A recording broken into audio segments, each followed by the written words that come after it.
Is it good? Oh, perfect. Then we can even chat like this. Yes. Rob or Robert? Rob. Rob Kevlin. Yes. We are with Rob Kevlin here, and you were talking about your descendants.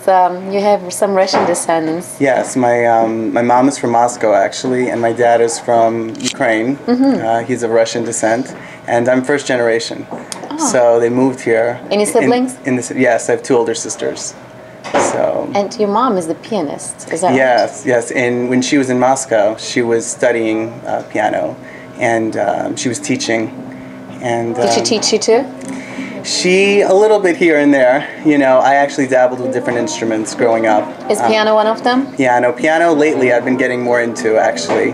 But I mean, I tried trumpet and different instruments. Voice was actually what I ended up really studying more. That's yeah, that's where we're going to come to right now. So music is a big part of your life. Yes, a very big part of my life. But tell us about yourself first. Where did you grow up? Where are you from? Yes. I was born in Brooklyn, and then I moved to Staten Island, New York, and I lived there until I was about 12. And then I moved to New Jersey, and I've been living in New Jersey since I was 12.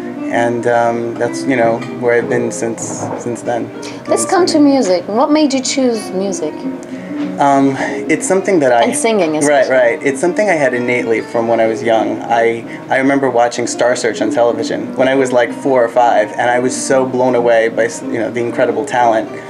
And my mom, of course, plays piano. My older sister would enjoy singing, and it's something I started exploring. You know, and I would sing in school, and I didn't know if I was any good or not, and I started getting some great feedback, and I'm like, wow, I really enjoy this.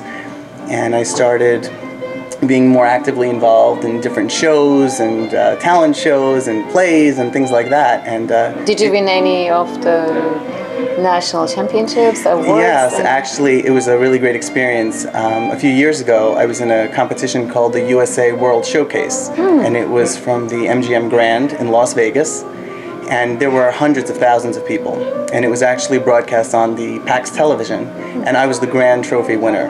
So it was a really, thank you. It was a great experience. There was a lot of great talent. There was singing and dancing and all different categories, and you know, it was great to be. What I listened to one of your songs. I like it. What influences you? Well, there's so many different things that influence me. People, in terms of people who are genuine, you know, people who do things from their heart. In terms of music, I like different, you know, I like, on one hand, I love pop music. I love really great, catchy songs, vocalists who have amazing voices, who know how to control their voices, who sing really well. But also,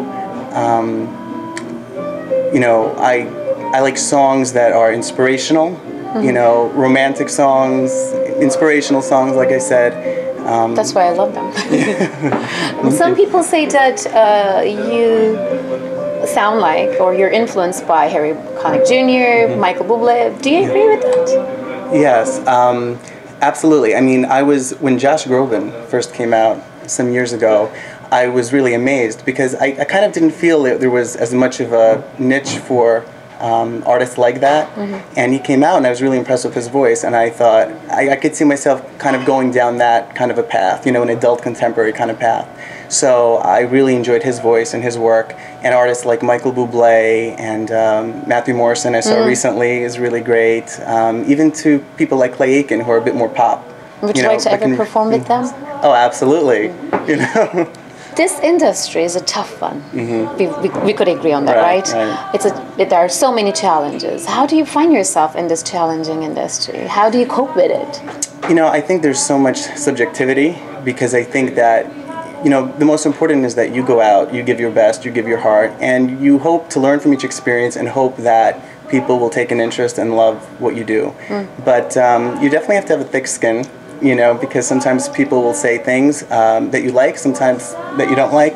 But I find that even if I get discouraged for a little bit, I jump right back into it because I have a true passion for it. And it's just part of who I am. I mean, I will always do it. And I've gotten some great feedback as well. So I think it's all just part of the process. It's the journey as well as the result. When I see it's your life.